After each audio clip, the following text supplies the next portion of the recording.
Hello दोस्तों, स्वागत है आपका स्टडी ऑरिजिन के यूट्यूब चैनल पे। मैं आ गई हूँ फिर से एक नई इन्फॉर्मेशन को लेकर के। और आज की जो इन्फॉर्मेशन है बेसिकली उन स्टूडेंट्स के लिए है जो पटना यूनिवर्सिटी से किसी भी कोर्स में एडमिशन लेना चाहते हैं और प्रोसेस का इंतजार करें कि आखिर प्रोसेस क्या होता है एडमिशन का।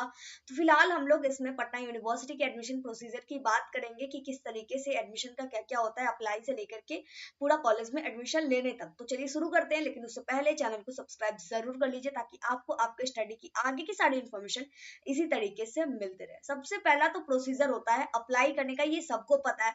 ऑनलाइन अप्लाई करने के बाद देखिए यहाँ पे कई सारी कोर्सेज, जितने भी कोर्सेज पटना यूनिवर्सिटी के कॉलेजों में दी जाती है उसके हिसाब से एडमिशन का प्रोसीजर अलग अलग है। अभी हम लोग बात करेंगे 2024 की। तो 2024 में ग्रेजुएशन के लिए एंट्रेंस एग्जाम नहीं होगा।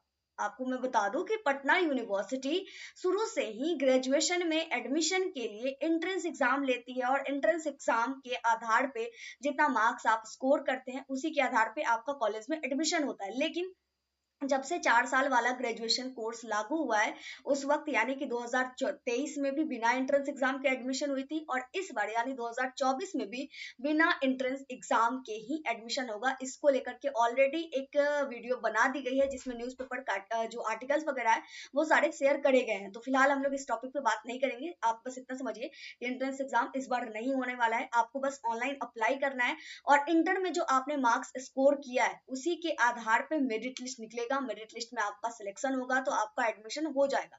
ये चीजें हो गई। वही अगर एंट्रेंस एग्जाम होता है तो फिर वही एंट्रेंस एग्जाम होगा और उसके आधार पे उसका फिर मेरिट लिस्ट बनेगा। बनता मेरिट लिस्ट ही है, चाहे वो एंट्रेंस एग्जाम के आधार पे बने या फिर आपके मार्क्स बेसिस पे बने। ठीक है, सबसे पहला प्रोसेस अप्लाई। अप्लाई के बाद इंतजार मेरिट लिस्ट का, और अगर एंट्रेंस हुआ तो बीच में हो जाता है एंट्रेंस एग्जाम।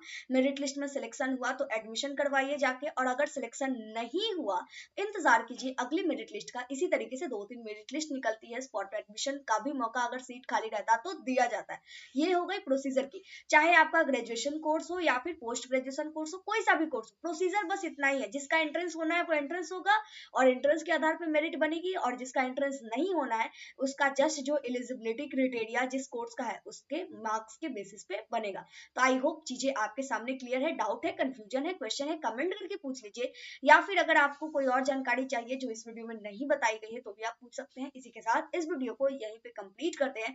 मिलते हैं अगली वीडियो में अगली इन्फॉर्मेशन के साथ। जय भारत, जय बिहार।